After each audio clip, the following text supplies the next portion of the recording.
И сегодня, слава богу, мы подходим к той границе, когда делаются новые открытия. Буквально эти новые открытия делаются вот-вот у нас перед глазами, потому что очень много открытий 22 года, да, там, 25-го года, вот в декабре новые какие-то вещи проявились. Все здесь взаимосвязано, нельзя это изучать как-то вообще по отдельности. Ученые уходят там в одну степь отрицая, эзотерики уходят в другую степь отрицая, и каждый находится в своем таком темном каком-то пространстве, да, и никак не может соединиться. Но сознание не находится внутри нашей черепной коробки. Да? Это что-то такое, что можно объяснить только квантовой физикой. Наверное, случайность. Наверное, случайность. И вот эта вот, наверное, случайность меня провоцировала изучить. Это все-таки случайность или это действительно я? Гипноз — это состояние сознания, измененное состояние сознания, то, что мы получаем, когда мы садимся в медитацию. То, как использовать будут это люди с экологичностью к человечеству, с экологичностью к Вселенной. Бывает даже, что мысли, да, транслируются так, что наши желания затрагивают интересы других людей. Все эти направления, они объясняют одинаково одно и то же, просто разными словами.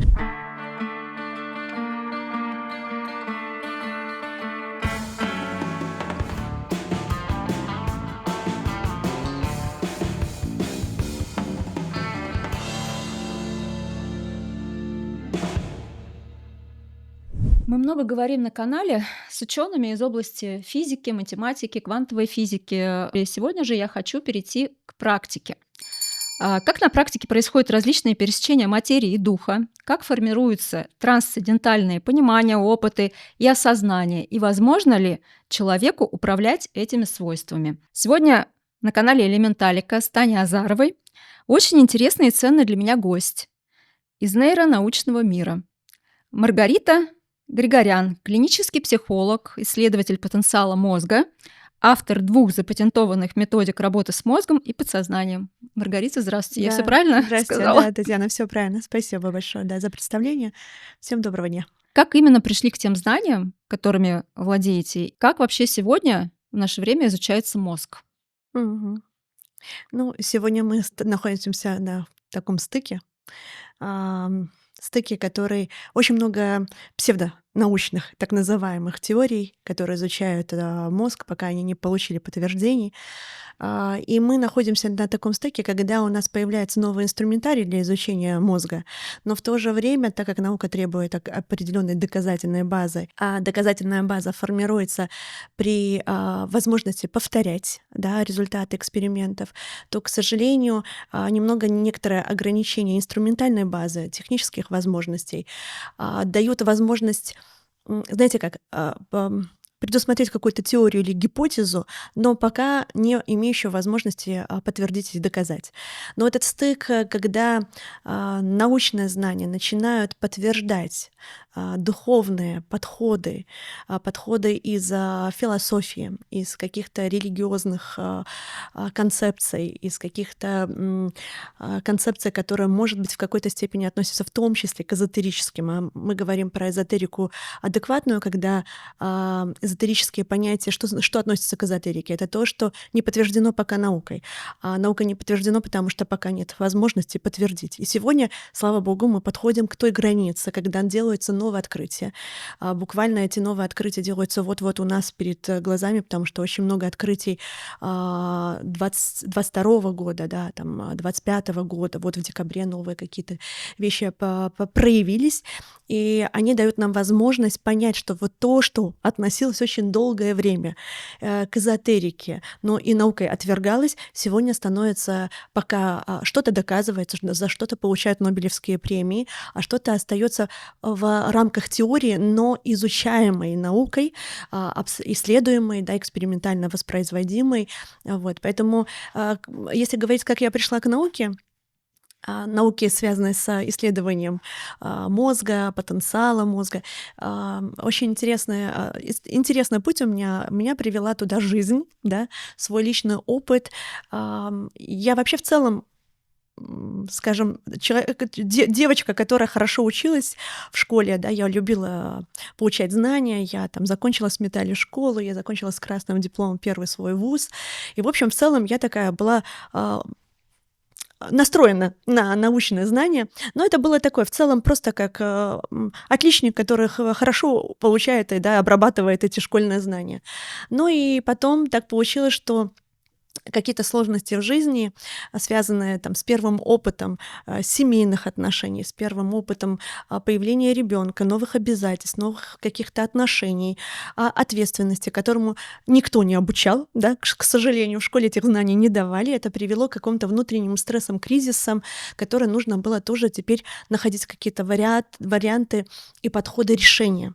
И вот эти подходы и решения привели меня к тому, что на тот момент у меня так получилось, что мне посоветовали книгу, потому что действительно этот период я проживала дичайший внутренний кризис, и слезы по ночам, и безысходность, и ощущение, знаете, потери ориентиров, потому что этот период, когда во всех сферах такое состояние крушения, да, потери себя, потери вообще какой-то перспективы, связанные с финансовой какой-то безопасностью и с отношениями, когда там тебе кажется, что ты стоишь на грани развода, да, и вообще непонимание, как дальше жить, и что вообще с этой жизнью делать, потому что есть понятие, как учиться хорошо, но нет понимания вообще, что с этой жизнью делать. И тогда мне посоветовали очень, на тот момент это было начало 2010-2011 год, мне посоветовали книгу, сейчас известную многим, Вадима Зеланда «Трансерфинг реальности». Я ее, когда прочитала, у меня, конечно, случился сдвиг мышления, и начали происходить какие-то события. Чудесные события, которые, ну, знаете как, вот этот сдвиг мышления дает понимание, что что-то есть, действительно что-то связано с нашей картиной мира, нашим А вот когда мышлением. начинали ее читать, ну, как бы какое-то было вообще понимание того, что, ну, вот вообще такое бывает? Просто я эту книгу тоже прочитала примерно в то же время, но не чуть-чуть пораньше, потому что я помню, как я ее начала читать, и это было, я лежала в больнице, в роддоме на Да. сохранении, и я вот была беременная, у меня там была тяжелая ситуация, и я вот начала читать эту книгу там, и помню, что тоже вот она меня так прям впечатлила вот в то время. И такое ощущение, как будто, ну, для меня как-то это было все как будто Знакомо? знакомо, да, как Мгм. будто вот что-то такое, что, ну да, вот так вот оно и есть в Нет, я бы не целом, да. сказала, что оно мне было знакомо, не было знакомо, потому что, ну, в общем-то, наверное, на тот момент я немножко жила в других концепциях, да. И вот когда я говорю, что я пришла в науку совсем из другой парадигмы, и меня заставила жизнь, науку в то, чем я занимаюсь, не совсем в науку, а именно в то, чем я занимаюсь, я, получается, знаете, как из практики пришла потом в теорию, изучать, как это работает. Но на тот момент у меня изменилось состояние, у меня изменились мысли, и на это начали подтягиваться события, необъяснимые события, не имеющие никакой причинно-следственной связи. Сейчас я понимаю, как это работает. Очень много объяснений и научных, и с точки зрения психологии, и синхроничность Юнга, который объясняет, как это работает. Но на тот момент происходили события, которые не имели никакой причинно-следственной связи. Вот я сделала вот так, оно получилось. Просто эти события начали разворачивать жизнь в другое русло.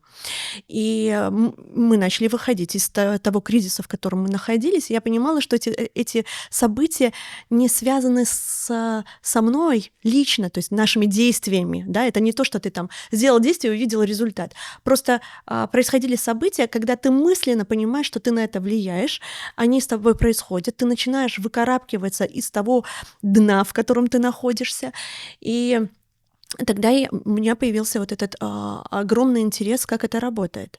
И первое, что я начала делать, изучать вот это подсознание, да, там читать все, что можно было по подсознанию. Потом пошли какие-то обучения, потом это меня все привело к психологии, потому что одно дело мозг, но ты начинаешь понимать, что это все пазлы. Мозг, потом психика, да, как работает психика.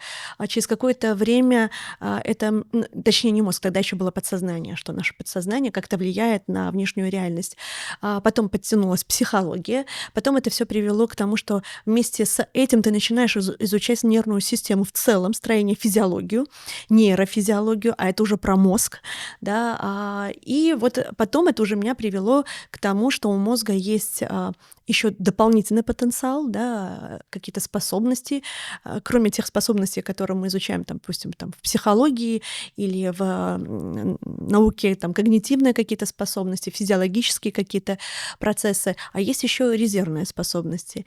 И вот так я пришла к тому, чем я сегодня занимаюсь, и к тем методикам, которые я вывела и запатентовала, и то, что я применяю в своей жизни как специалист в области психологии, как предприниматель, потому что у нас есть еще отдельно какие-то проекты, которые мы с мужем ведем. Вот это все стало сначала это практическое какое-то внедрение, да, применение, а потом теоретическое понимание структуры, потому что я как отличник, по первому образованию я юрист, по второму образованию я экономист, мне нужно было все это разобрать по структуре, да, вот это вот найти причинно-следственные связи, объяснить себе последовательность, цепочку, потому что когда я изучала, ну, первая книга, это, которая мне изменила моё мышление, это Зеланда, это, знаете, было ощущение, что это работает, действительно события происходят, действительно мир на тебя реагирует, на твои мысли. Но мне было такое ощущение, что, знаете, как я села просто случайно в кресло, где лежал пульт управления. Я села, случайно нажалась какая-то кнопка. На телевизоре включилась какая-то очень интересная передача на каком-то непонятном канале. И на этой передаче говорят, а завтра будет продолжение. И ты понимаешь, что ты когда выключишь этот телевизор, ты не будешь знать, как включить его обратно на тот же канал, на ту же передачу. И мне нужно было понимать, на какую же я кнопку случайно понажимала, что вот эти события начали происходить. Я хочу повторять это каждый раз. Потому что есть, потом уже в дальнейшем я понимала, что есть определенные вещи, которые тебе дают вот эти феноменальные результаты, но есть и какие-то процессы, которые тебя приводят к откату. Да, ты откатываешься обратно, и ты не можешь повторить. Да, оно происходило, но это как будто неуправляемо. Ты понимаешь, что ты на это влияешь, но ты не понимаешь, что ты не управляешь. И вот эти все вопросы меня подвели к тому, чтобы я искала всю структуру, как это работает, и начинать этим управлять. Но сегодня, да, вы поделитесь же этими знаниями. Конечно. Мне интересно всегда вообще на канале, да, мы делаем такую связку наука плюс вот это вот дух. То Да. есть как бы как это все вообще взаимосвязано. Мы здесь много говорим и про Бога, и про научный мир. Да. И поэтому, ну вот мое личное ощущение, понимание и, может быть, где-то ну, так высокопарно выражусь, какое-то внутреннее знание, оно показывает, что все здесь взаимосвязано, нельзя это изучать как-то вообще по отдельности. Ученые уходят там в одну степь отрицая, эзотерики уходят в другую степь отрицая, и каждый находится в своем таком темном каком-то Мгм. пространстве, да, и никак не может соединиться. То есть мне вот как-то близка позиция, что смотреть нужно со всех сторон, поэтому мне хочется сегодня поразбираться и вот как бы с научной точки зрения, и с какой-то там уже духовной. Это Роджер Пенроуз, Да. британский физик. Он лауреат Нобелевской премии на тему связи черных дыр и общей теории относительности. Считает, что сознание имеет квантовую природу, что микротрубочки в нейронах мозга работают как квантовое устройство, и сознание не просто результат вычисления какого-то, да, как вот у нас транслирует сейчас мозг, а особый квантовый процесс. Мгм. Это как бы он осознание, а если еще там куда-то глубже, там, подсознание, как вообще это работает, и может ли вообще интуиция стать управляемым каким-то человеческим инструментом, какие у вас исследования, то есть что сможете на эту тему рассказать? Я в большей степени к практике, да, я стараюсь вот эти все открытия применить на практике, как это можно выстроить, как это можно Это нам очень нужно, потому что у ощупать, да, нас пощупать. теоретиков у нас тут Да, много, да, а да. вот как это вообще, да, чтобы заработало? Да, потому что, так как я пришла из личных каких-то кризисов, мне нужно было это применение, чтобы не просто знать, а как это улучшит мою жизнь, как это изменит мою жизнь, как это мне поможет и даст какую-то опору. Поэтому, да, Пенроуз вместе с Хаммерофом они изучали и действительно сказали, что вот внутри наших нейронов есть квантовые процессы, то есть наш мозг работает по принципу квантового сознания и квантового компьютера, точнее, да, то есть мы обладаем квантовым сознанием. И очень много таких ученых, которые пошли дальше. Мне очень нравится теория, пока теория, но теория, потому что они не смогли пока в науке это доказать научными экспериментами, но я на практике это уже применяю, да, когда говорится, что сознание находится не внутри наших нейронов, да, как говорит Пенроуз, утверждая, что вот эти квантовые процессы происходят внутри микротрубочек наших нейронов, ну и объясняя, что вот когда вводят анестезию, да, человек теряет сознание не потому, что нейроны классической нейронауки объясняется, что нейроны перестают друг другу передавать сигнал, потому что у человека в этих микротрубочках нарушаются эти квантовые процессы, поэтому человек перестает ощущать это сознание. И во всех вот этих подходах, Пенроуз, он не просто теоретик, да, он как бы и Нобелевскую премию получил. По-моему, в этой области, я не помню. Нет, он получил за черные дыры и да. теорию относительности, Да. что это все влияет друг на друга. Да, и когда мы говорим про квантовое сознание, то мы должны понимать, что квантовое сознание — это означает, что есть нечто другое. Это не совсем мозг. Мозг находится как бы, знаете, как в служении сознанию. Наше сознание — это вот тот дух или высшее я, которое управляет, в общем-то, нашим местным аватаром или нашим телом, или нашим мозгом, отправляя импульсы. И очень много таких экспериментов, когда были выявлены, что импульс, который мы передаем через нервную систему, например, мы хотим руку поднять, вот этот импульс, который передает через нервную систему сигнал, чтобы поднимать нашу руку, да, в мышцы, этот сигнал появляется в нашей коре мозга еще до того, как пошел импульс в нервной системе. И этот импульс возникает в коре головного мозга откуда-то. И вот это вот объяснение, все эти исследования говорят, что этот импульс возникает еще в сознании. Но сознание не находится внутри нашей черепной коробки. Да? Это что-то такое, что можно объяснить только квантовой физикой. И тогда мы говорим, что очень взаимосвязаны квантовая физика, квантовые процессы, те законы, которые уже сегодня доказаны, да, это уже не просто там гипотезы, да, именно законы, по которым, допустим, там кванты передают друг другу определенную информацию, определенные параметры и свойства. Теория запутанности квантов, да, которую в 2022 году получили три ученых получили Нобелевскую премию в этой области. Мы говорим, что тогда наше сознание работает по тем же процессам и по тем же законам. А сознание — это не какая-то побочная природа или структура нашего мозга, а это некое фундаментальное поле, которое находится везде, да, оно абсолютно везде, а наш мозг является неким таким, знаете, модемом, антенной, которая улавливает информацию от сознания. И здесь мы можем вернуться к религии, которая говорит, что есть бытие, есть Бог, да, который есть во всем, везде и повсюду, и нигде одновременно. Он как будто растворен в каждой частице нашего мироздания и Вселенной. И получается, что это и есть сознание, которое передает нам импульс, а мозг является вот этим вот передатчиком, улавливает импульсы, информацию, улавливает вот эти свойства, которые передаются, и дальше отправляет импульс в тело. Тело является неким таким аватаром, который исполняет эти импульсы и воспринимает эту информацию. Я знаю, что такие даже вот исследования проводились где-то вообще еще в какие-то там, не знаю, там в советское время, да, там были какие-то закрытые эксперименты.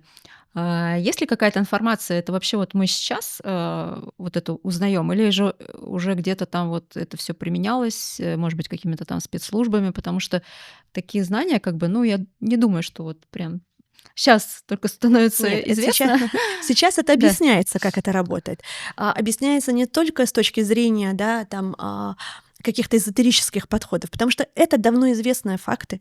Люди, поколениями, да, можно сказать, что использовали некоторые свои способности, которые сегодня мы вот на подходе, когда это можно научно объяснить, обосновать, почему это работает. И действительно, этим уже пользовались. Например, у нас была войсковая часть, у нее там номер 10003. В советское время она относилась, это войсковая часть Генштаба ВС Советского Союза, и они изучали долгое время изучали людей с способностями, изучали эти резервные способности, исследовали, практиковали, тренировали. Были операторы, которые эти способности использовали, ну, скажем, в военной сфере, в военных интересах. У нас были программы в советское время, программа «Феникс» называлась, вот эта вот войсковая часть, она занималась этой программой. Но и Соединенные Штаты Америки на тот момент, понимая, что вот у Советского Союза есть лаборатории, спецподразделения, которые изучают такие вещи, да, они создают в том числе такое оружие, да, можно так сказать, и они ищут объекты через вот эти способности, потерянные объекты или секретные объекты, описывают, где они находятся. Они быстро создали свою программу, тоже военную программу, которая называлась «Звездные врата». И вот меня жизнь подвела, опять-таки, да, когда мои интересы меня привели к тому, что я начала не только изучать, но и тренироваться у таких людей, тренировать эти способности у себя. Сначала это было любопытство, потом это стало инструментом, потому что я уже в дальнейшем, когда уже пошла обучаться психологии, конечно, это для меня стало неким инструментом, который помогает мне давать быстрый и эффективный результат своим клиентам, потому что эти способности позволяют... Одним из таких способностей является способность к считыванию информационного поля, вот этого сознания, да, ну, не сознания, наверное, вот этого фундаментального поля, которое можно назвать и сознанием, куда мы обращаемся через определенные нейронные или физиологические процессы нашего мозга. Но это происходит вот через эту квантовую запутанность, получается, да? Или как это? Нет, там, знаете как, чтобы считывать это, там очень много вещей, которые задействованы в этом. Это и квантовая запутанность, она больше связана с тем, что мы можем не только брать информацию из поля, считывать, раньше это называлось там ясновидением, ясночувствованием, яснознанием. Сейчас это в той структуре, о которой мы говорим с вами про военные войсковые части, где-то изучалось, да, и вот эти скрытые, закрытые спецподразделения, это назывались резервными способностями или там интуитивным считыванием, экстрасенсорными способностями. Но на самом деле, когда я сейчас все это изучаю, я понимаю, что это просто наши когнитивные способности. И способности наших нейронов, то, что вот в прошлом году, в 2025 году было выявлено, что говорилось, что вот у взрослых людей до этого классическая нейронаука утверждала, что у взрослых людей к 25 годам устанавливается, фиксируются уже нейронные связи, и ничего больше с этим не сделаешь. Все, они есть, они зафиксированы и так на всю жизнь. Но оказалось, что есть такие спящие молчаливые синапсы, которые живут в спящем режиме. И когда человек, например, прикладывает некоторые определенные усилия или условия, или факторы, эти синапсы пробуждаются, да, и они создают новые нейронные связи. Так вот, наши эти резервные способности, они находятся вот в таком спящем режиме, и когда мы начинаем воспроизводить определенные алгоритмы, процессы, развиваем определенные области мозга, которые отвечают за вот эти резервные способности. Когда мы понимаем, какие условия необходимы для того, чтобы войти в это состояние во взаимодействие квантового взаимодействия, да, вот с этим полем, потому что все вокруг нас — это квантовое поле. Ну, слава богу, это уже не эзотерика, да, это то, что утверждается и квантовой физикой. Все состоит из квантов, которые имеют некую двойственную свою природу, да, они могут быть волновой функцией, могут быть частицей в зависимости от наблюдателя, от присутствия наблюдателя. И пока это все находится без наблюдателя, оно имеет форму информация, да, потому что любая волновая функция — это информация. Существует все сразу. Вообще все, что может существовать. Да, существует все сразу. Существует все сразу. Это означает то, что сегодня квантовая физика доказывает, что времени тоже не существует, да, все это субъективное восприятие. На самом деле, в то же время это время не процесс течение, да, нелинейный процесс.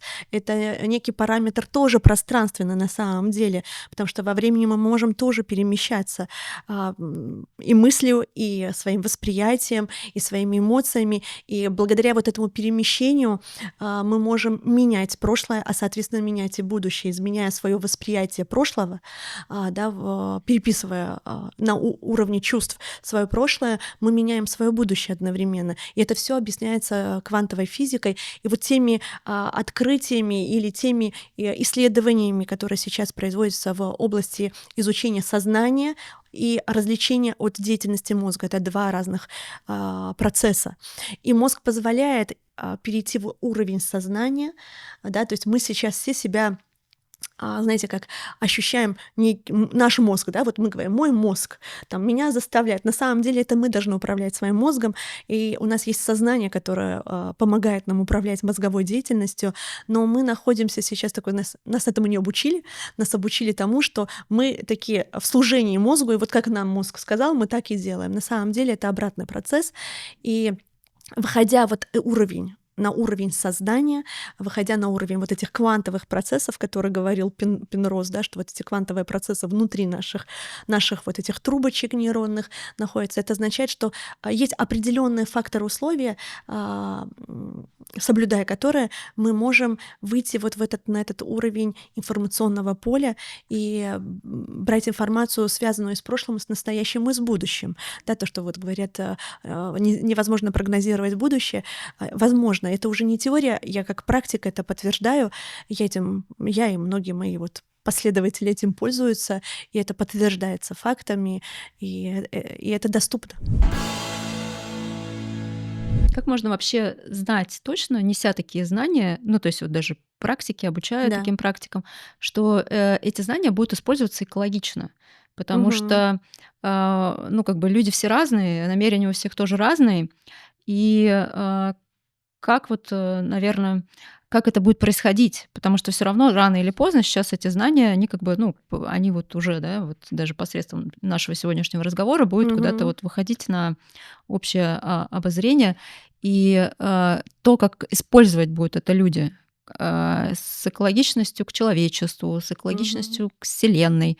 Бывает даже, что мысли, да, транслируются так, что наши желания затрагивают интересы других людей. То есть там, не знаю, девушка хочет выйти замуж за определенного человека, а он уже женат. Вот. Но желание такое, что она будет использовать все эти техники, да, и это сработает, да, но как бы кому-то от этого будет не очень хорошо. Да. Также и какие-то там еще, не знаю, бизнесмен хочет добиться, там, предприниматель какой-то сделки, но из-за того, что он будет это делать какими-то вот такими знаниями, которые там он пользуется, пострадает кто-то другой. Где баланс будет во Вселенной, как это будет? Ну, здесь, наверное, опять-таки приходит, можно обратиться и к духовным знаниям, потому что там все прописано, и точно так же я могу объяснить с точки зрения науки, потому что на самом деле, изучая все это время все вот эти подходы и теоретические, и практические вещи, я изучаю не только... Мне интересно, как объясняет эта наука, какие-то эзотерические концепции. Я изучаю религию и смотрю, как объясняет эта наука. И на сегодняшний день я понимаю, что все эти направления, они объясняют одинаково одно и то же, просто разными словами. Да, поэтому, обращаясь к науке, мы можем очень ясно и просто применять те же духовные правила или правила, которые есть установлены в религии. Да? Если мы говорим про вредоносность каких-то знаний, то нам нужно понимать, что мы все равно эти знания используем или другие знания мы используем. Мы можем причинять вред всегда.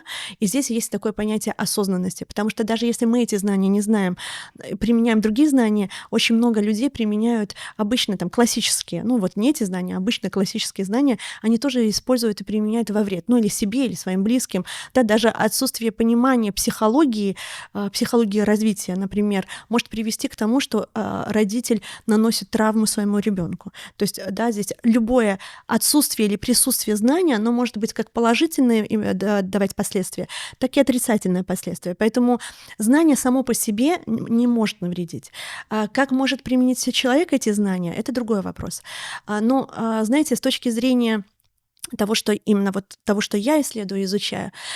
И, конечно, мы говорим про экологичность. Это безусловно. Почему? Потому что вот теория запутанности квантов, да, это вот про то, что когда мы передаем какие-то одни параметры, причиняющие боль и вред другой частице или другому кванту, мы же понимаем, что мы являемся частью одной системы. И вот та теория запутанности квантов, которая была, это уже закон подтвержденный, да, экспериментально относится к науке, за что получили Нобелевскую премию, подтверждает, что когда я передаю какие-то свойства и параметры другой частице, другому кванту, другому человеку, находящимся в одной системе даже человечества, да, мы автоматически друг другу передаем те же свойства. То есть это, знаете, закон бумеранга, можно так объяснить. Передавая боль или будучи неэкологичным в каких-то своих действиях, нужно понимать, что через какое-то время это свойство, этот параметр или это событие вернется. Просто из-за того, что мы живем в мире, где есть гравитационные силы, все преломляется и искажается через время. То есть через какое-то время это происходит. Это происходит не сразу, как это происходит в квантовом мире. Да? Там это происходит одномоментно. То есть передача свойства, там, изменение свойства одной частицы, одного кванта, тут же меняет свойства и параметры другой частицы. Там нету времени в этом квантовом поле, поэтому это происходит очень быстро. В человеческих отношениях, в человеческом мире это происходит через какое-то время. То, о чем говорили там, те же какие-то наши, да, там, родовые какие-то законы, что там возвращается детям и так далее. Поэтому экологичность, конечно же, нужно соблюдать, потому что это только через осознанность. И поэтому здесь вопрос не в зданиях, в самом человеке. Но есть еще один момент. Хорошо, а что делать, если человек неосознанный, если он не экологичный, и если ему все равно, он пойдет по головам, да, то здесь нужно понимать, что мы являемся сотворцами. Это тоже, кстати, на сегодняшний день наукой тоже исследуется, и есть такие, называют их сознательными агентами, в которые вот, если изучить, то можно будет понимать, что оно подтверждает то, что мы все являемся сотворцами. Сотворец — это означает не я самый главный, я сотворяю с кем-то, да, и тогда мы говорим, и я это вижу на практике, на опыте, на применении этих знаний, я могу создавать события, да, это вот то, что мы можем из поля брать информацию, но мы можем в это поле информацию и вкладывать, чтобы оно через какое-то время материализовалось, то есть из волновой функции, из энергии превратилось в частицу, то, что обладает, вот какими свойствами обладает квант. Но есть что-то свыше, да, вот это сверхсознание, абсолют, Бог, можно как угодно называть, что все равно контролирует и является таким, знаете, вот этим надзорным органом. Поэтому мы можем что-то полагать, а Бог располагать. Поэтому, да, возможно, где-то возможно, так же, как и в обычной жизни, кто-то может прийти и что-нибудь украсть, да, там где-то что-то вот там, оскорбить, обозвать, да, возможно. Но есть какие-то вещи, на которые мы не можем повлиять, какими бы способностями мы бы не обладали. Может быть, тогда есть какая-то техника безопасности, потому что, знаете, как бывает, кто-то скажет, что, ну, я же не знал, как это сработает. Как говорится, ну, незнание-то оно не освобождает, не освобождает от ответственности. Может быть, есть какие-то правила, как это работает там, когда ты что-то там делаешь, да, для себя, то есть не задевая там какие-то чужие интересы, да, другие, там, свобода воли другого человека. Да. Может быть, тоже там что-то про это расскажете, потому что я думаю, что не все даже, может быть, об этом задумываются. А тем более, когда, входя в мир в таких каких-то, ну, довольно-таки уже интересных знаний, Да. которые, ну, действительно, это работает, и мы сегодня даже будем делиться какими-то практическими вещами. Да.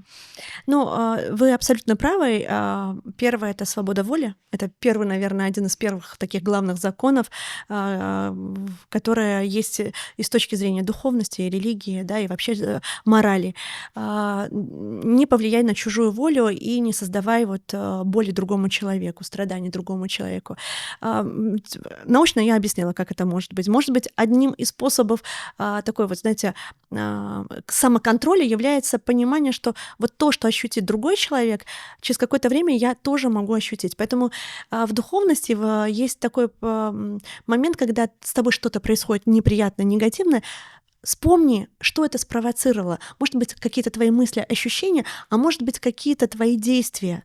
И, допустим, в буддизме обучают этому, да, чтобы контролировать или вспоминать, какая-то моя автоматическая реакция, мои эмоции, там, какое-то неприятное слово могло спровоцировать это событие в моей жизни. Поэтому защита — это осознанность. Что нужно знать? Нельзя влиять на чужую волю, нужно находиться в позитивных, положительных эмоциях. Почему? Потому что, опять-таки, из негативных состояний вряд ли получится получить прекрасное событие. И здесь тоже есть обычное научное обоснование. Дело в том, что когда мы хотим каких-то положительных событий, счастливых событий в своей жизни, если перевести это в рамках, да, посмотреть энергии, частот, вибрации, резонанса, то, чего мы желаем, это то, что выше наших частот. Это то, что находится на более высоких частотах, потому что вряд ли бы мы желали чего-то, что находится на более низких частотах. Правда? Мы бы не хотели там грусти, скуки и потери или утраты. Поэтому чаще всего наши желания связаны с более высокими, поэтому они такие желаемые. И вот в моей практической деятельности я понимаю и говорю всегда людям, которые, используя алгоритмы создания событий, а мы это делаем на тренажерах, мы сначала тренируем определенные области мозга, да, мы потом изучаем, как вот эти электромагнитные излучения, ритмы работы нейронов, которые называются сейчас очень известно, их называют там тета-волны, тета-ритмы, бета-альфа. Это вот электромагнитные ритмы наших нейронов, они тоже влияют на эти события. Вот мы тренируем определенные эти состояния. Мы тренируем выход вот это в квантовое сознание. Это вот есть такой ученый Кларк, он как раз-таки изучал вот эту вот теорию расширения сознания, да, когда ты расширяешь свое сознание, входишь в один резонанс, как бы соединяешься с этим общим фундаментальным полем. В общем, там целый алгоритм, который мы сначала тренируем, а потом на специальных тренажерах мы смотрим, как наша мысль, проводя через вот этот алгоритм, создает это событие. Сначала на тренажере, а потом уже вот в реальной жизни. Так вот, когда мы идем уже создавать реальные события, когда ты на тренажере, тебе не нужны никакие особые состояния, да, вот ощущения, потому что, на тренажере у тебя нет каких-то таких, знаете, собственных личных субъективных желаний. Поэтому там это видно очевидно. Какие там, соответственно, должны быть упражнения? То есть чего-то захотеть или что-то сделать конкретное? Нет, на там тренажере? конкретно, То есть да. там просто задания, да? Да, знаете, какие выполнить? тренажеры? У нас из тренажеров это могут быть, например, колода карт, это может быть какие-то кубики, которые играют, да, там с цифрами. Это может быть рандомный, как он называется? Рандомайзер, да? Рандомайзер, да. Там в Гугле, например, когда ты говоришь, я хочу, допустим, там мы тренируем разные там ситуации. Например, я хочу, чтобы сейчас там на рандомайзере выпала какая-то определенная цифра, число. Или на картах, если это мы берем игровые карты, мы представляем, что это некий прототип Вселенной, да, мини-версия Вселенной, внутри которого есть свои события. Они связаны просто с картами, да, вот эти события связаны там с масями, с цифрами, там, с картинками и так далее. И мы через этот алгоритм проводим намерение свое, да, допустим, я хочу, чтобы там какая-то такая-то история случилась внутри этих карт, там какая-то карта выпала какой-то там по счету, или там она там рубашка к рубашке, то есть очень разные сложные комбинации мы можем проводить. Мы можем это делать совместно с несколькими тренажерами. И когда каждый раз твое намерение реализуется именно в той композиции, которую ты направил, да, реализовал, то здесь, конечно же, ты понимаешь, тут не случайность, а тут и вера начинает пробуждаться и укрепляться, потому что, знаете, когда это происходит случайно, это когда вот у меня события происходили там в далеком 2010 году, мне казалось, Ну, наверное, случайность. Ну, наверное, случайность. И вот эта вот, наверное, случайность меня провоцировала изучить, это все таки случайность или это действительно я. А здесь, когда ты, делаешь и каждый раз, а потом ты идешь в реальную жизнь, ну, там, мы можем запросить, чтобы это была какая-нибудь такая, знаете, ну, там, абстрактная, но точно не случайное событие. Это у меня одна девушка попросила, чтобы зима, она говорит: "Я хочу увидеть, сейчас человека в купальнике". Ну вот, да, вот, но это точно не случайность, да. И таких вот очень странные мы делаем сначала какие-то странные, чтобы убедить свой мозг, что это не случайно, что это именно то, что я хотела. Поэтому там очень много смешных вещей мы вытворяем, да, там летом жара, стоит невыносимая, и девушка говорит: "Я хочу увидеть, сегодня, вот в такое-то время хочу увидеть человека в шапке-ушанке". Там вот, и вот, пожалуйста, она отправляет потом фотографию, говорит: "Смотри". Там мы там, вот эта вот тренировка. Сначала мы тренируем свой мозг, сознание, как я уже сказала, это разные вещи, определенные вот эти ритмы работы мозга, определенные области мозга.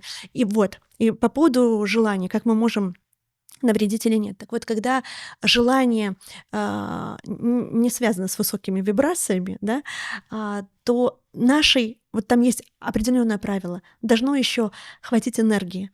И если мы хотим чего-то положительного, а, безусловно, большинство же не будет хотеть себе, да, каких-то плохих событий. Большинство хотят себе хороших событий, счастливые отношения, какой-то реализации, роста, там, поездки, еще чего-то там, встретить учителя. Эти все положительные события требуют и положительного состояния, внутреннего состояния. Поэтому одним из параметров это тренировка вот этого состояния, на котором ты начинаешь резонировать с этим событием, потому что вот этот закон резонанса здесь тоже работает. Мне нужно резонировать. Это вот теория запутанности квантов, да, вот на уровне квантов мы говорим: "Эге-ге, я тут", да, и вот оно начинает, мы входим в одну систему. И когда мы входим в одну систему, мы задаем друг другу общие параметры. То есть человек, который такой На не низких сильно добрый, не сильно какой-то там позитивный, не сильно желающий там Да. мира во всем мире или хотя бы как минимум ближнему своему к чего-то хорошего. Через, То есть ничего не получится через у этот него. алгоритм у него вряд ли получится создавать, потому что, да, через действие он сможет создавать события, да, когда он там намеренно идет, какие-то действия предпринимает, безусловно, он там может. Но через вот работу через мыслеформу, через намерение, через вот алгоритм работы с квантовым полем у него вряд ли это получится.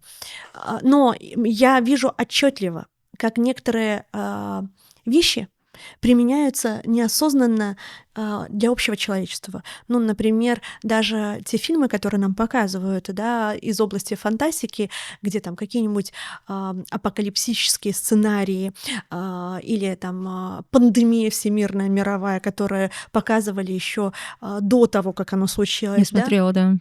смотрели. Мгм. И таких историй очень много.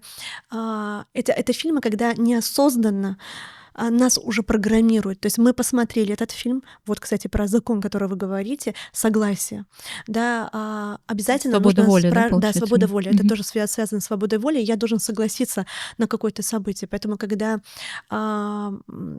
это обязательно один из условий, чтобы событие произошло, человек должен дать свое согласие.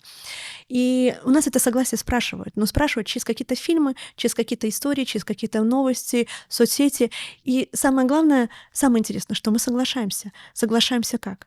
Своим молчанием, да, когда мы смотрим фильм, и в этот момент мы не выражаем свое негодование или там свое отрицание. Вот я не хочу такого сценария в моей жизни, там, в жизни человечества. А мы просто смотрим, а мы помним фразу «молчание– знак А согласия». еще я слышала, что и вот это согласие, знаете, что дает? Ну, вы наверняка знаете. Вот, то, что если ты с кем-то поступил определенным образом, не спрашивая этого согласия, то ты автоматически соглашаешься, что с тобой Произойдет. ну, возможно, даже что-то там, ну, ты просто открываешь вот это «да» тому, чтобы происходило с тобой нечто такое, ну, подобного плана, но как минимум даже, не, может быть, не само событие, а те эмоции, которые ты ощутишь потом в дальнейшем. То есть ты сам позволил этому происходить. Но сюда есть пословица: «Благими Да. намерениями дорога вымощена в ад», да. Да. То есть когда мы считаем, что это во благо, не спрашивая, нужно ли это человеку, мы, конечно, себе создаем, потому что мы нарушаем закон, да, свободы воли. А если еще и не во благо, то есть А вообще, если не во да. благо, да, то, конечно, здесь. Ну и по поводу состояний, важно, чтобы было правильное состояние. Есть такая пословица народная, что беда не приходит одна. Она тоже объясняется именно с точки зрения, что когда я нахожусь в определенном состоянии, я начинаю резонировать. Ну, какое-то событие произошло, оно меня выбило, да, и выбило из моего какого-то определенного состояния. Я начинаю резонировать в поле. Если вот измерить измерителями, то там будет видно, что начинаешь резонировать, излучать, транслировать в мир определенную частоту, электромагнитную частоту. Эта электромагнитная частота начинает излучать определенную информацию. Но и на эту информацию начинают подтягиваться события, определенные события, имеющие такую же частоту, такой же резонанс, да, и поэтому они начинают происходить с человеком, потому что он вошел не в ту дверь, грубо говоря, да. И тут поэтому есть вот это выражение. Очень много правды, очень много вообще информации достоверной, истины вот в народных пословицах, в народных сказаниях, в эзотерических каких-то вот духовных направлениях. Оно все истина. Просто сегодня, слава богу, мы живем в эпоху, мы только входим. Еще на самом деле очень много хейта будет в сторону и ученых, потому что их теории, их исследования называют некоторые антинаучными, да, но они антинаучны, потому Ну, мы что. все вспоминаем Джордано Бруно, которого сожгли на костре. Да, Все вспоминаем Сократа и всех остальных да, и интересных поэтому людей. вот мы сейчас живем в такую же эпоху, когда и будет и много хейта, потому что страшно.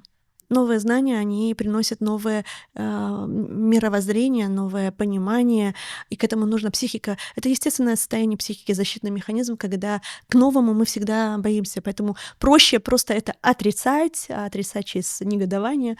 Да. Да, мне еще интересно, как вот тогда правильно формировать свои какие-то желания, потому что желания, они же тоже ну, должны быть как-то сформированы. Иногда они приходят в виде мысли, Мгм. которые мы не можем контролировать, да, в виде иногда даже тех же самых желаний и мыслей, как это все вместе, да, получается, тоже которые, ну, например, девушка хочет вернуть бывшего.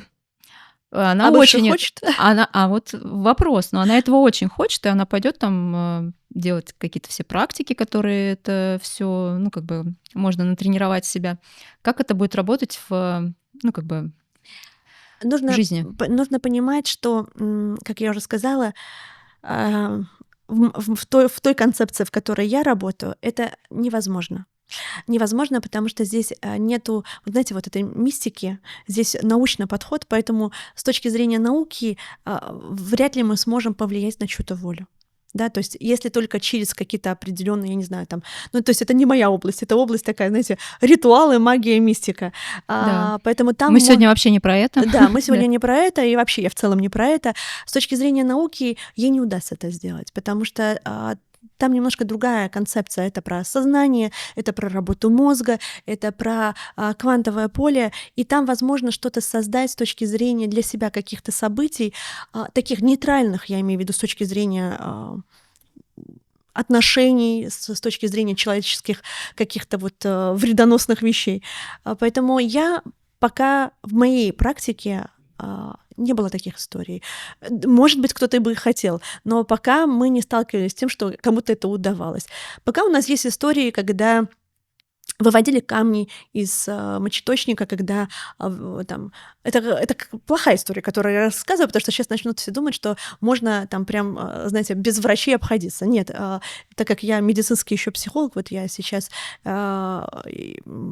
пишу работу по соматоформным расстройствам, нужно понимать, что все это имеет место быть. Каждый на своем месте, и поэтому к врачам мы тоже обращаемся. Но здесь такая история была, что мужчина обратился к врачу, а ему говорят, что только операция, а у него дикие боли, очень все это болит. И жена как раз это умела, она говорит, вот в группе, где мы это тренируемся, она говорит, давайте попробуем создать событие, чтобы этот камень вышел безболезненно. Хотя они там нескольким врачам ходили. И вот это произошло. То есть положительная событие для человека, когда это событие не влияет ни на чью волю, да, пожалуйста. Таких историй много, когда нужно получить документы, там, где-то за границей, там же такая сложная процедура, ускорить вот эти процессы. Или когда документы потеряны, и людям говорят, там, они уже 1,5 года ждали этой легализации, вида на жительство, им говорят, что вам нужно пройти весь процесс заново. Опять мы создаем события, и там буквально через 2 дня документы находятся, процесс идет и получать. Вот такие события, чисто личные, субъективные, когда ты можешь применить в своей жизни, да. Хорошо, тогда вот эти события, которые, происходят, это некоторые люди вообще считают это каким-то чудом, стечением обстоятельств, там еще чем-то. Как это происходит в каком-то таком научном контексте, да? Есть такой ученый Михаил Борисович Менский, профессор, доктор наук, специалист по квантовой физике, развил теорию Эверетта. Дальше о существовании бесконечного числа почти идентичных параллельных вселенных, постоянно отделяющихся друг от друга, при каждом проведении квантового эксперимента происходит расщепление вселенных и личности, а сознание выбирает одну из реальностей и может влиять на выбор. Это вот оно. Это может являться феноменом ясновидения, квантовой альтернативностью, подсознанием. Вот именно так мы выбираем реальность. То есть мы выбираем какую-то уже дополнительную, да, вот эту ветку реальности, где и документы вдруг оказываются в порядке, и камня в почках уже нет. То есть как это происходит? Вот по науке это так, что мы выбираем, перенастраиваемся? Если мы говорим про имеющуюся на сегодняшний день доказательную базу, к сожалению, мы сегодняшней базой никак не объясним. Мы можем объяснить вот этими теориями, которые пока являются теориями, они пока еще не вошли в доказательную базу. Да, вот это многомировая интерпретация Эверетта, которая говорит, что да, в момент, когда мы делаем выбор, мы расщепляемся и оказываемся там в нескольких вариантах. И по Зеланду, да, вот Зеланд первый мой первооткрыватель вот этой области, у него это называется пространство вариантов, да, или многовариантная реальность.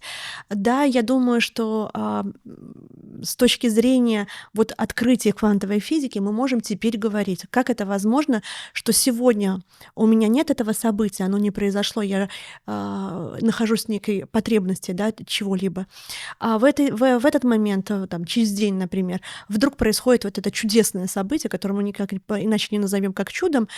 Я об этом думала. Нет никаких, знаете, таких вот исследований, которые можно замерить, но вот этими теориями можно это объяснить. Эти теории обоснованы на работе квантового поля, на свойствах квантовых частиц и квантовых, квантов конкретно, да, и на эффекте наблюдателя. То есть пока, по-моему, Макфаден говорил, может быть, не Макфаден, может быть, Ланс говорил, что пока нет наблюдателя, все есть сознание. Но в момент появления наблюдателя область сознания, какая-то область сознания начинает воспроизводить реальность, какую-то реальность. И если мы говорим, что сознание — это есть квантовое поле, то все эти варианты, как будто бы они прописаны, то ты оказываешься вот в этом варианте, вероятно, в котором это событие начинает простраиваться. Является ли это одним из вариантов этих вот веток? Мы не знаем, но предполагаем, что да. Ну, по крайней мере, ученые сегодня об этом говорят, а мы с ними соглашаемся. Ну, пока, да, мы можем хотя бы объяснить хоть какой-то теорией вот эти все вещи, да, которые странные происходят. Меня радует, что об этом говорят ученые. Об этом когда-то говорили, да, там тех, кого причисляли к эзотерикам и духовникам, да, там, кто занимался, там, я не знаю, восточной философией, об этом все говорится. Но мне радует, что об этом сейчас говорят ученые, причем не один ученый, говорят очень много современных ученых. Да, с ними некоторые коллеги не соглашаются, но если пойти поизучать науку, то можно посмотреть, что на каждую концепцию, на каждую теорию, на каждую уже доказанную базу есть как приверженцы, так и те, кто критикует. Поэтому критика присутствует будет всегда, но то, что сегодня ученые исследуют, а завтра, благодаря тому, что есть на сегодняшний день инструментарий, я имею в виду искусственный интеллект, который тоже способствует к открытиям, да, и квантовые компьютеры появились, они тоже способствуют многим открытиям, и не только открытиям, но и к тому, чтобы эти открытия перенести в доказательную базу, мы подходим к тому, что эти теории, вероятнее всего, постепенно начнут переходить из теории в доказанную науку. Ну и то, чем занимается ЦЕРН, да, в Швейцарии, они тоже занимаются не только изучением, но прям вот пытаются доказать то, что можно создать реальность. А если вернуться к вот тем секретным разработкам, исследованиям, про которые мы уже говорили сегодня, да, какие-то старые, Да. то есть там уже все рассекречено или что-то еще есть Нет, какие-то? конечно. Нет, есть, конечно, какие-то вещи, Да. которые засекречены. То, что рассекречено, об этом уже говорится, да, то, что мы знаем уже хотя бы название вот этой проектов, программ, кто там участвовал, как называлась вот эта часть. Это уже достаточно много информации. Я вот в мае ездила я езжу, до сих пор я не просто практикую, а продолжаю исследовать. Вот я ездила на такой проект, научно-исследовательский проект, где партнерами этого проекта являются бывшие ребята, кто был причастен к этим лабораториям, к этим спецподразделениям, те, кто изучал работу мозга, изучал особое состояние сознания, да, там гипноз, потому что гипноз является, многие боятся гипноза, думая, что это что такое, да, вводят человека, забирают у него сознание, контроль над собой. На самом деле гипноз — это состояние сознания, измененное состояние сознания, то, что мы получаем, когда мы садимся в медитацию. Сейчас очень много людей, которые медитируют, да, или когда мы занимаемся самопрограммированием. Джо Диспензу вы знаете. Да. Вот. У Джо Диспенза это программы по самопрограммированию через медитацию. Да? А на самом деле это все измененное состояние сознания. Без измененного состояния сознания невозможно не перепрограммировать, не изменить свое отношение к своему прошлому, к прошлой травме. Поэтому все строится на этом измененном состоянии сознания. Ну или с точки зрения, если говорить работы мозга, это вот этот вот тета-ритм, да, особый режим сигналов, электромагнитных сигналов, которые вырабатывают наши нейроны, там разные скорости. И вот когда это все замедляется, активность нейронов, мы переходим в это состояние, которое называется там гипнозом, измененным состоянием сознания или медитативным состоянием. Это состояние тишины. Но гипноз же он все равно подразумевает какое-то воздействие каких-то программ, которые в Нет, этот момент. это внушение. Мы говорим с вами, гипноз может проводиться как через внушение, так и без внушения. То есть вход в гипноз имеется в виду, вообще-то, вход в измененное состояние сознания. Когда мы просто с вами сели послушать внутреннюю тишину, мы уже с вами в гипнозе находимся. Если кто-то при этом будет нам внушать, что мы здоровы, счастливы и прекрасно себя чувствуем, то, что, в принципе, делается и в медитациях тоже, да, там, вообразите себе, это тоже гипноз. Просто это своеобразный гипноз, когда проводится через медитацию. Сегодня есть директивный гипноз, когда человек, знаете, как это раньше там показывали, директивно направляют, внушают. Да, но тут еще очень важен тот человек, который, наверное, да, либо вводит в это состояние, и какие транслирует он свои вот эти задачи, запросы, те же самые внушения, да, это что же сейчас часто происходит? Я думаю, что Да. здесь больше влияет не то, что человек скажет, а то, в каком состоянии находится сам гипнотизер, да, вот этот проводник, в каком он состоянии, потому что здесь вот это важно. Наверное, не само внушение, сколько само состояние, я бы сказала, эмоциональное состояние человека, его форма мышления, потому что мы все с вами состоим из квантов, и мы говорим, что мы можем передавать друг другу коды, информацию, состояние, да, и здесь очень важно выбрать себе правильного Проводника, да. проводника, да, Мгм. наставника и даже наставника. Почему не каждый специалист, даже там психолог, не каждый психолог подойдет, допустим, ну, определенному человеку, да, тут нужно найти своего, чтобы случился вот этот альянс. Альянс происходит на уровне не только мне симпатичен, да, специалист, а он еще происходит на уровне вот такого бессознательного, подсознательного, как называют в психологии, а с точки зрения вот науки это вот передача вот этих сигналов, которые передают постоянно друг другу наши нейроны. Ну, те же аксоны, да, вот сегодня тоже уже доказано, что у аксонов, это, кстати, Шанхайский университет в прошлом году, они открыли, что у наших аксонов, а аксоны — это усики у наших нейронов, да, наши аксоны являются такими резонаторами, антеннами, которые улавливают сигналы от другого человека или от объектов, или от, в общем-то, событий, да, поэтому человек может чувствовать себя плохо, не понимая, почему, а завтра потому что что-то произойдет.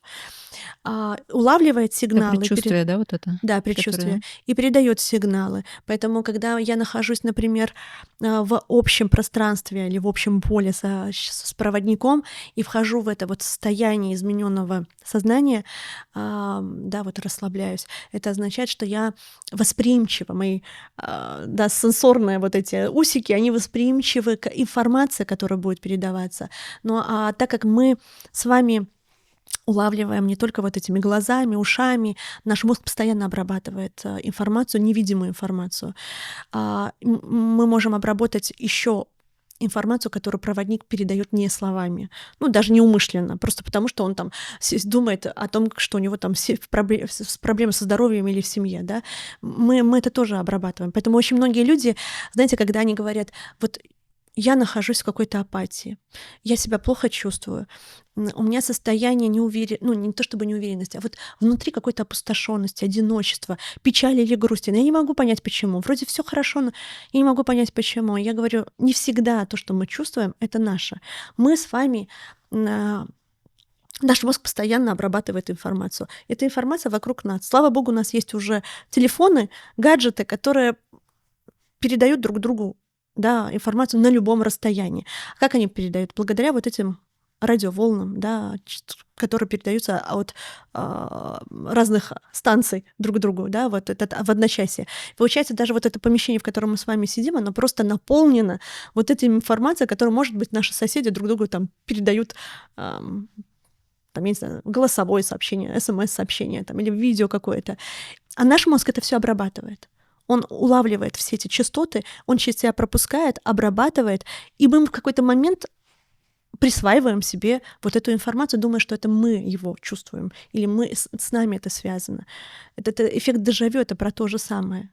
Да, когда мы считали информацию, которая должна произойти с нами, например, в будущем, но мы понимаем, что в квантовом поле будущего нет, поэтому информация есть вся одновременно. И наш мозг уловил эту информацию. случайно, да, где-то выцепил тогда? Да, он выцепил, да, эту информацию. И мы не осознали, просто вот оно лежит где-то там в архиве нашей памяти. А когда это с нами происходит, мы ощущаем на уровне тела, что как будто бы это что-то очень знакомое, но это точно не происходило. Этот эффект дежавю — это про то, что наш мозг уже эту информацию выцепил, себе туда отложил, но мы не осознали. А когда осознали, нам такое чувство, что откуда-то мы это помним. Ну, помним, потому что вот оно лежало там. Мы пообещали, что будут какие-то у нас тут практические знания. Вот, не просто так мы тут Да. всех интригуем такими вещами. Что вообще можно делать, чтобы себя в этом тренировать? На самом деле, вот, например, тренировка, которая связана с чувствительностью, считыванием информационного поля. Я, наверное, объясню, что это такое сначала, чтобы было понятно. А то практики сделаем, а кто-то не поймет, зачем, для чего это вообще нужно. Информация существует, да, о прошлом, настоящем и будущем, и, соответственно, его можно получить, обработать не так, чтобы вот неосознанно оно где-то пролетело, а прямо осознанно взять ту информацию, которая нужна по запросу. Можно считывать информацию прошлого, но это в большей степени нужно психологам. Ну, например, я как психолог использую этот инструмент для того, чтобы увидеть причину какой-то повторяющаяся ситуация у человека или паттерна поведения, или, ну, вот разные ситуации бывают. Приходит человек, говорит: у меня, я не понимаю, я все время зарабатываю, много зарабатываю, больше зарабатываю, но у меня все время какая-то один и тот же сценарий. И я могла бы, там, я не знаю, годами человека там слой за слоем искать первопричину, но там бывают такие первопричины, а, запускающие этот механизм, что их вообще можно не найти никогда. То есть вот просто по протоколам, которым нас обучают. А вот когда ты считываешь, ты видишь эту ситуацию. И вот это развитие вот этой способности обрабатывать это, получать эту информацию через разные каналы. У нас много каналов. Интуиция — это один из каналов, через который мы получаем информацию, что в эзотерике называют яснознанием. Это вот этот наш интуитивно-ментальный канал. У нас их много. Мы через зрение получаем информацию. Часть зрения, картинки, которую мы получаем из пространства, информация о внешнем мире, обрабатывается, потому что нами воспринимается, а часть нами не воспринимается, так же, как есть цвета, которые наш глаз не видит. Например, цвет ола, есть такой цвет, который наши глаза не видят. Он существует, но мы не обрабатываем. Да, вот Как это. вы знали, что он есть? Ну вот, слава Да. богу, да. Так же, как и животные, кстати. Некоторые цвета они не видят. Да? Например, если у пчелы спросить, у пчелы весь мир будет фиолетовым. Да? Вот он так воспринимает. Так вот, наши глаза передают информацию, что-то мы видим как образы, а что-то идет в мозг, и он обрабатывает это, потому что он видит. Глаза зафиксировали, а мозг обрабатывает. Что-то мы вот для себя взяли, что-то пристроили, потому что мы на самом деле видим только часть картинки, которую видим, а уже боковой вот эта вот картинка мозг достраивает. И здесь то же самое. Поэтому мы сначала обучаемся вот эту информацию получать, потом интерпретировать, понимать, потому что можно считывать информацию из будущего. Это необходимо предпринимателям. Многие, кто ко мне как клиенты обращаются, кто приходит обучаться специально. Вот у меня в последнем потоке обучались вице-президенты компаний, руководители больших компаний. Они приходят для того, чтобы понимать, какие стратегические решения принимать, потому что вот один из запросов было продавать компанию или рефинансировать на многомиллионная компания, где нужно понимать, какое решение принимать, и вице-президенту нужно было вот это вот предложение давать в совет директоров. Конечно, если с точки зрения логики это одни решения, а с точки зрения не все, понимаете, логически можно считать. Поэтому Это должно быть очень большое доверие к вот этому А это методу, да, тренируется. да. Нет, это мы сначала тренируем, поэтому тренировки, на самом деле, это 2,5 месяца таких активных, многочасовых тренировок, где сначала вот есть алгоритмы, сначала какие-то области мозга, которые за это отвечают, мы тренируем, потом эти каналы восприятия, потом мы учимся это обрабатывать. Есть рабочие режимы, через которые эту информацию можно получить, потому что не все является рабочим режимом. То есть, получается, какой-то хороший доктор, психолог, Юристы ко мне приходят, юрист — доктора, да. это вот как бы такой навык, который просто поможет даже в этой профессии стать как-то несколько, Эффективнее. да, эффективнее, Да. продвинутей и в Да, то есть этом. это ускоряет вообще работу, потому что ты, ну, и меньше ошибок. Из последних, вот я помню, ко мне обратился клиент, попросил посмотреть, стоит ли ему купить там предприятие. И вот я вижу эту информацию, да, из поля эту информацию мы берем, обрабатываем, и там вижу, что один из самых главных станков, да, в этом производстве, который стоит практически как само производство, он в неисправном состоянии. Я говорю, съездите обязательно в цех и посмотрите, вот в каком состоянии станки находятся. И мне отправляют фотографии, потому что я там сказала, что там все течет, скорее всего, будет протекать. И когда вы купите, через какое-то время вам придется заменять вот этот станок, который стоит как само предприятие. И они мне отправляют фотографии, говорят, как ты это видишь? Потому что там действительно оно уже протекало, и действительно стоило, ну, там меньше, чем само предприятие, но больших денег, очень больших денег. Вот, они предприятие не купили. Таких примеров тоже очень много. И вторая способность, вторая, вот это вот, одна из способностей, которой мы обучаемся, это вот создание событий, да, когда мы вкладываем информацию, намерение в поле. Там где-то 1,5 месяца. И тоже есть определенная процедура, которая вот невозможно сказать, там, сядь в медитацию, и у тебя получится. Нет, это сначала вот связано с нейрофизиологией, с работой мозга, а потом с работой вот этим квантовым состояниями. И это все мы проходим, а потом идем уже практиковать. Но так как мне нужно было показать, как это хотя бы работает, я хочу поделиться одной практикой, которая вот она, по крайней мере, даст уже очень многим понимание как результат, что это можно использовать и видеть, как это работает как результат. Да? Вот Что нам какие-то... для этого что-то понадобится? Да, нам понадобится лист бумаги и ручка. Так, все, бумага, ручка, все Мгм. на месте. Мгм. Что нужно делать? Давайте сначала подведу к тому, что мы Давайте. будем делать, да. Мгм. Слышали вы, наверное, про торсионные поля? Ну, что-то слышала, да. Да.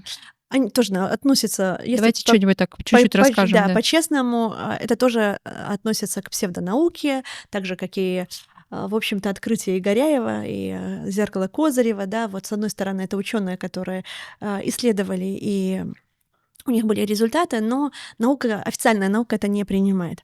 Концепция торсионных полей тоже на сегодня официальная наука не принимает. Но мы его все равно будем использовать, потому что на практике все это работает.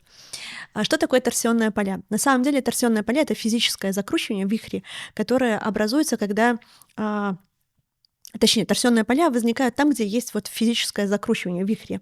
Любое движение вокруг себя вызывает вот эти торсионные поля. Это не электромагнитные поля, это вот прям просто поля, которые переносят очень быстро информацию, ну, то есть для них нет никаких препятствий, никаких физических препятствий. Они могут передавать эту информацию очень быстро и на любое расстояние.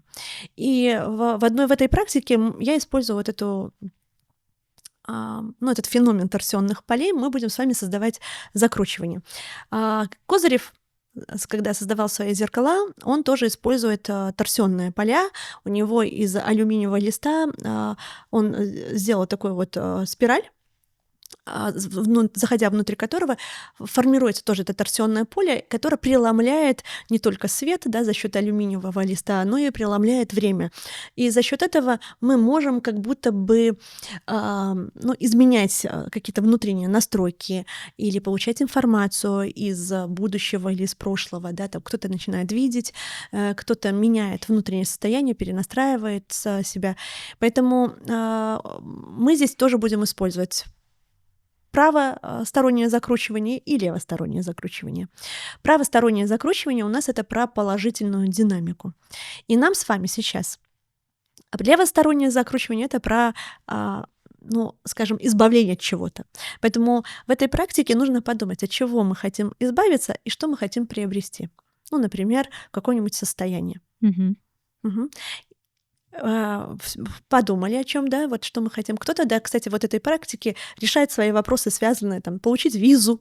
Вот мне писали, говорит, постоянно использую, там, визу получить, получила, какие-то документы получить, получила, какая-то поездка должна была отмениться. В общем, вот эту практику нужно применять, потом напишите, дадите обратную связь, как Хорошо. она вам понравилась или нет. Избавиться от чего-то, ну, какой-то сложности, какой-то проблемы. Для этого мы сейчас берем ручку, и на листе бумаги мы против часовой стрелки начинаем рисовать просто спираль. Так, я еще не поняла, от чего избавиться. Вроде бы не от чего. Ну, Мне вот наоборот, вправо.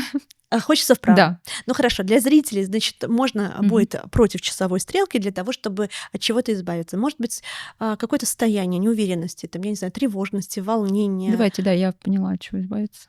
Да? Да. Да, да, можно, да, вот это от чего угодно. Может быть, какая-то проблема сейчас существует, и нужно ее решить. Поэтому против часовой стрелки левой рукой мы начинаем рисовать вот такую вихрь, спираль.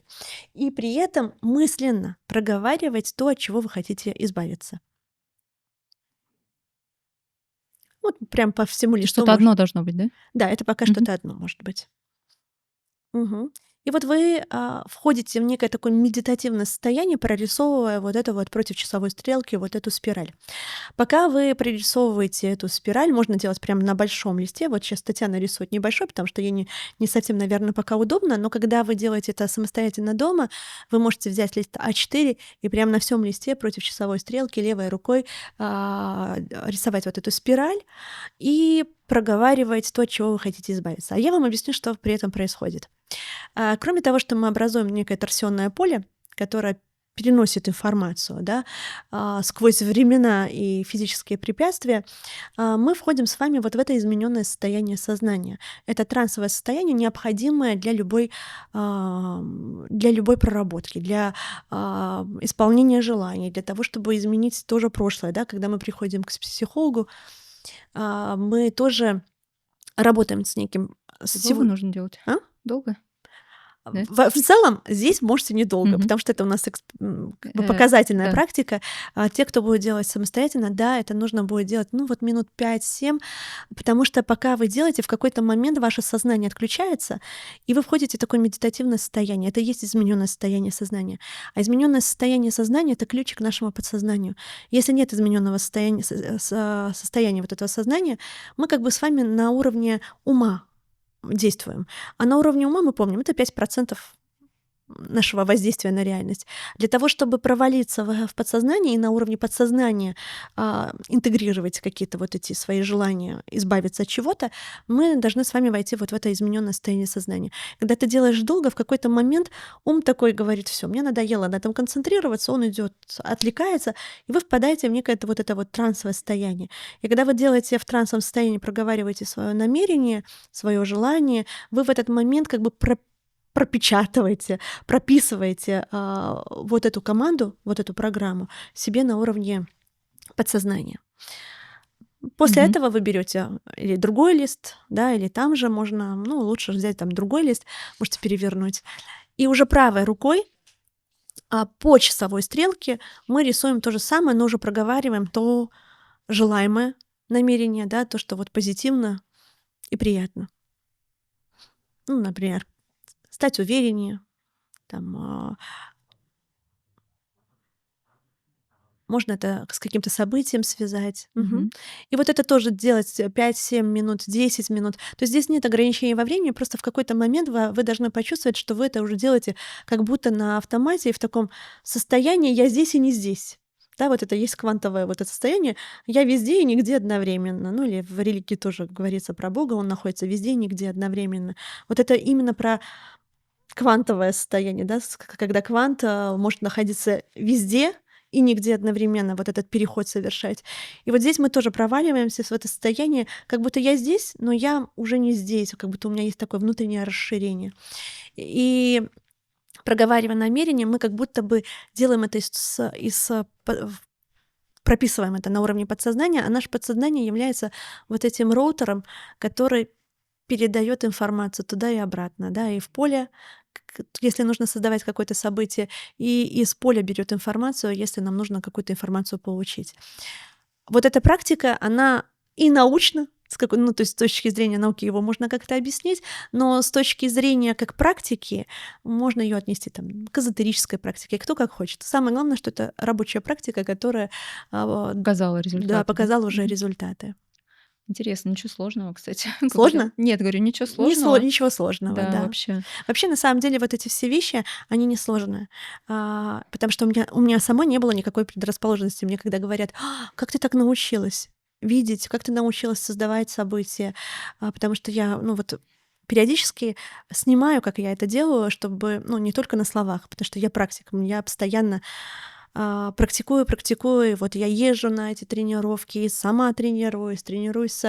Вот мы буквально в эти выходные ездили с ребятами тоже и на отдых, и в то же время тренировать вот эти вещи. И когда мне говорят: как ты, у тебя, наверное, был дар. Или, может быть, у тебя там у мамы, бабушки, как это принято, да, вот потомственно. Я говорю: не было у меня никого, ни у меня не было никаких таких способностей. Это было просто намеренное, осознанное решение и дальнейшая уже тренировка на практике, когда я раскрывала в себе эти способности. Ну, вообще, на практике, ну, вы уже там говорили, сколько времени обучаются, а в целом, ну, наверное, все равно у каждого человека, да, какой-то свой Да, свой это свой, да, да, да. период. Конечно, мы берем 2,5 месяца для того, чтобы сначала раскрыть эти способности и потом уже потренировать на разных запросах, например, если мы считываем, да. Если мы тренируем создавание событий, то уже на разных инструментах, потом на реальных событиях. Но, безусловно, у каждого человека есть своя определенная структура внутренней и психики, и нервной системы. А так как это способности нашего мозга, нужно понимать, что здесь все очень индивидуально. Там даже выработка гормональной системы здесь тоже она задействована. У кого-то это быстрее, у кого-то, да, там психотип, у кого-то это быстрее, у кого-то это медленнее. Причем это вообще не связано с тем, были ли у тебя такие способности, была ли предрасположенность или не была. Часто бывают скептики, знаете, которые, ну, просто пришли проверить, вот так ли это на самом деле, но очень скептично к этому настроены. Работает лучше всего. Вот я сама тоже была скептиком. Почему я пошла через науку? Потому что когда я видела, что действительно вот что-то происходит, у меня был тогда был выбор. Либо идти в эзотерику, потому что эзотерика хорошо это объясняла, да, но я скептик, и мне нужно было научное объяснение, потому что мой скептически устроенный мозг, он ни во что не верит. Ему нужно было показать, как наука это объясняет. И тогда он поверил, и тогда он допустил, и тогда он пошел это все испытывать.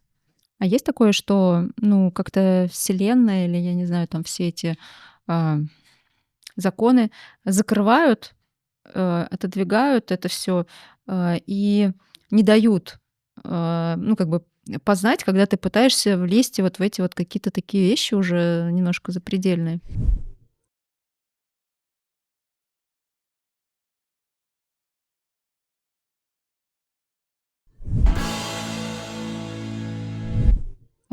Спасибо, Маргарита. На самом деле, вообще такая вот что-то даже у меня какие-то случились инсайты, хотя я люблю все эти темы разбираться. Спасибо вам всем, что вы посмотрели выпуск практически до конца, еще не закончилось. Подписывайтесь, оставляйте отклики, напишите, что думаете о информации, которую сегодня получили и которую нам рассказала Маргарита. Может быть, кто-то захочет стать вашими учениками. То есть как вообще повзаимодействовать с вами? Ну, наверное, по всем каналам, которые сегодня Мгм. доступны, которые могут быть доступны, это соцсети, Инстаграм, Да, Телеграм, мы все да. это добавим. Да, Я знаю, что, еще вы хотели, подарить какой-то разбор или что-то, да, нашим подписчикам за какой-то там, да, да, да. А, комментарий. да, вы, наверное, Мгм. сами, да, Татьяна, выберите комментарий, который вам больше всего понравится. Да, я выберу. И я тогда приглашу на разбор, на методиагностический разбор. Так называется мой метод, методиагностика, которую вот я запатентовала. А, Он и методиагностический разбор, и в то же время сам метод позволяет раскрыть себе эти способности для того, чтобы самостоятельно тоже научиться считывать. Но так как человек придет для того, чтобы получить такой разбор, он просто может обратиться с каким-то запросом своим личным. Это может касаться не только там про какое-то свое состояние или какую-то повторяющуюся ситуацию, я имею в виду не только как к психологу, да, когда мы идем обращаемся к психологу, в чем причина той или иной ситуации. Это может быть связано, если у меня бывает так, что приходит с вопросом, там, какой деятельностью вот что мне выбрать. У меня была такая история очень интересная. Девушка пришла, и я увидела в ее вот в ближайшем а, поле, если так можно сказать, увидела та деятельность, которая вот ей сейчас больше всего подходит. Она сразу не поверила, сказала, что ну вряд ли. А сегодня у нее уже просто она там таких высот добилась, это буквально там за 2-3 года. И я знаю, куда она там дальше идет. Она сама еще, наверное, не догадывается, что ее ждет вот эти перспективы. Что за деятельность? Она сама живет в Мгм. Америке, и когда и мы смотрели, я вижу, что какие-то, знаете, так вот это, какие-то пирожные, какие-то вот такие десерты красивые. Я говорю, вот вижу, что вот тебе вот нужно. Она говорит, я вообще очень люблю ну, делать там, я не знаю, готовить и красиво украшать стол. Вот она тоже такой эстет, у нее это все очень красиво. И она говорит, я бы вот, когда моих друзей праздники, я это делаю с удовольствием, ну, вот просто потому, что у меня есть желание. Она говорит, я вот как-то думала, чтобы заниматься кейтерингом, там, вот каким-то вот такой услугой. Но, насколько я помню, она говорила даже, что муж против, потому что, ну, это Америка, лучше пойти там стать ассистентом стоматолога или еще что-то, и там работать в сфере недвижимости. Она приняла решение. Вот здесь я никогда не влияю на решение. Я говорю, вот смотри, есть вот то-то, то-то, то-то. Тут уже дальше решаешь сама. Она все-таки приняла решение. И вот у нее это разрослось в огромную такую историю, где уже к ней приезжают, франшизу уже покупают, где она там эти услуги оказывает большим корпорациям, очень таким именитым корпорациям. Да, поэтому вот здесь может быть вот так тоже. Я не очень люблю, конечно, работать вот с этим запросом про предназначение, потому что оно такое очень, знаете, абстрактное. Предназначение может быть профессиональная деятельность, а может быть предназначение вообще по смыслу жизни, да. И здесь бывает так, что человек путает. Но можно посмотреть и какие-то запросы, связанные там с предпринимательством, когда нужно принимать какое-то очень важное стратегическое решение. Бывает так, что человеку нужно закрывать бизнес, я это вижу, да, то есть я вижу, что там, допустим, дальше нету роста, а человек а туда он вкладывает постоянно какие-то ресурсы, дополнительные деньги, там где-то вот здесь в долг взял, здесь кредитовался, а это же все-таки у нас жизнь одна, хочется поменьше вот таких вот ненужных действий. Конечно, можно на это смотреть с точки зрения философии, говорить, что это опыт. Да, все это опыт, но если можно обойти какие-то очень острые углы и сохранить какие-то свои и внутренние ресурсы, и материальные ресурсы, почему бы этим не воспользоваться? Понятно. Тогда пишите комментарии, друзья. Этот комментарий выберу сама. Да. Вот, да. И тот, который мне больше всего откликнется, я тоже выбираю определенными фибрами своей души. Книга, которую хочет сегодня подарить Маргарита, нашему тоже подписчику, за комментарий. Здесь я думаю, что мы придумаем какое-то задание, например, какую-то теорию или что-то, какую-то концепцию, может быть, какой-то наш подписчик Мгм. придумает. Вот. И «Кроличья нора», книга вот так вот выглядит, я не читала. Мне теперь тоже интересно почитать, о чем там, что это за книга, Я почему именно эта книга. Почему именно эта книга? Ну, во-первых, там книга, которую написали ученые, и соучастником, да, был Джо Диспенза, который тоже изучает работу мозга. Но я еще выбрала, потому что здесь говорится про кроличью нору, и с точки зрения астрофизики можно объяснить, ну, то, что мы сегодня называем квантовым скачком, уже многие знают, да, там говорят, хочу квантовый скачок, хочу квантовый скачок. Вот кроличья нора — это то, что было и в Алиса в стране чудес, по-моему, Да, там тоже да, она проваливается да. в эту Я кроличью так нору. иногда свой проект называю. Это моя личная кроличья нора. Кроличья Да. нора, да. Вот это очень хорошо объясняется с точки зрения астрофизики, и с точки зрения квантовой физики, и с точки зрения того, чем я занимаюсь. Когда мы обучаемся создавать события, я показываю именно с точки зрения астрофизики, что такое кроличья нора и что такое квантовый скачок, как он возможен, почему это происходит. И это такой символ того, что каждый из нас может провалиться в свой чудесный мир, как Алиса, да, провалилась в этот вот мир, где все по-другому, да, вот все не соответствует этим логическим нашим классическим законам, и там возможно всякое. Так вот, выбрала эту книгу с таким намеком, что в вашей жизни возможно все. И существует понятие кроличьей норы, и существует понятие квантовой физики, с которым столкнулась не раз я, столкнулась очень много моих учеников, последователей, которые знают, как это работает, по каким принципам это работает, и как сделать так, чтобы, проваливаясь в эту кроличью нору, все это было очень приятно и безболезненно. Да, и немножко там можно было Потому это что, регулировать хоть как-то, да, да? потому что квантовые скачки, они бывают же разные, они Так, бывают и... друзья, давайте тогда вы расскажете, какое у вас было чудесное событие в вашей жизни, может быть, какое-то похожее на такой провал в кроличью нору, и мы выберем того, кто получит эту книгу. Результаты будут в телеграм-канале Элементалика. Ссылочки все будут в описании. а комментарии нужно оставлять под этим выпуском. И еще у меня есть определенная новая такая новая традиция. Я своим гостям тоже дарю книги.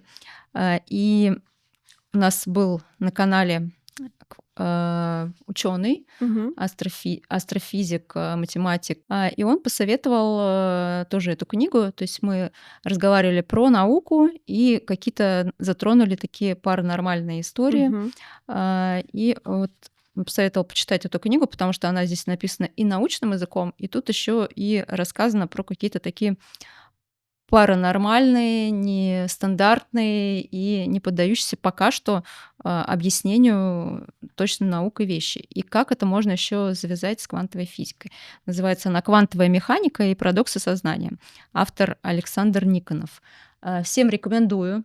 Может быть, кто-то захочет почитать. Если что, я оставлю ссылочки там, где можно послушать аудиоверсию. Поэтому вот, Маргарита, это вам. Спасибо большое, Да. Татьяна. Не читали? Нет, не Вот. читала, но я уже видела эту Да. книгу, она у меня как бы в списке, что мне Вот. ее нужно будет почитать. Поэтому спасибо, вы прям считали, Да, что мне нужно. я считала, да, я думаю, что эта книгу прочитают те, кому нужно что-то узнать, то, что в ней написано. Там довольно-таки интересно. Я его прям тоже накануне недавно прочитала. Да, это, я думаю, Да. что, знаете, вообще я считаю, что очень многие изменения в нашей жизни происходят от осознания. Вот когда ты осознаешь вот этот щелчок, то, что Пенроз и говорил, да, что эти квантовые процессы позволяют осознать какие-то моменты. И когда мы осознаем, обратная история, происходит вот этот квантовые процессы, коллапсируются, и мы с вами оказываемся в другой реальности. Потому что как только волновая функция, она превратилась в частицу, коллапсировалась, происходит новое вот это вот ответвление, новая ветка реальности. Поэтому осознание является таким производной точкой, от которой начинается новая ветвь нашей жизни. И очень много осознания мы можем получить из книг. Поэтому книги, они ценны не только потому, что они дают нам знания, но они вообще способны повлиять вообще на следующую событийный ряд нашей жизни. Что и произошло со мной когда-то, благодаря трансерфингу реальности Вадиму Зеланду, я пришла вообще в какую-то, не только в сферу деятельности свою, очень интересную, о которой я тогда даже думать не думала и мечтать не мечтала, но и вообще в целом вся жизнь моя изменилась, начиная от отношений. Я, кстати, в том же браке, в котором мне казалось, что все у меня крах, в том же браке уже 20 лет, 3 детей, и я иногда смотрю назад, смотрю из той ситуации, и думаю, Господи, я даже представить себе не могла, что вот тогда, когда мне казалось, что все, моя жизнь разрушена, я окажусь в том месте и в той точке, и в той деятельности, которой занимаюсь сейчас. Поэтому сегодня я хочу сказать слова благодарности не только тем знаниям, которые пришли очень вовремя, но и той Маргарите, которая тогда сделала правильный выбор и оказалась совсем в другой реальности. Да, вы были в той точке бифуркации и пошли туда, Да. куда нужно.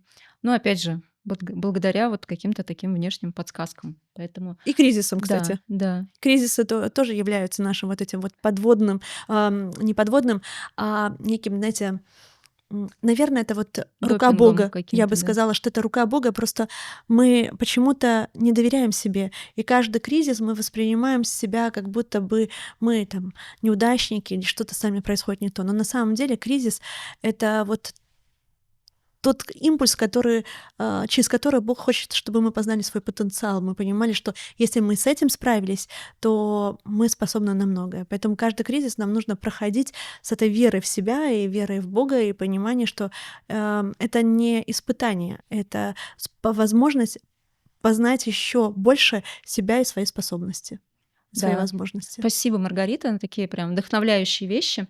Друзья, если вы посмотрели этот подкаст и он вам понравился, обязательно нажмите на подписаться, лайк. То есть это очень сильно помогает мне в моем каком-то проекте, потому что я его делаю сама ну, как-то по такому зову сердца и души.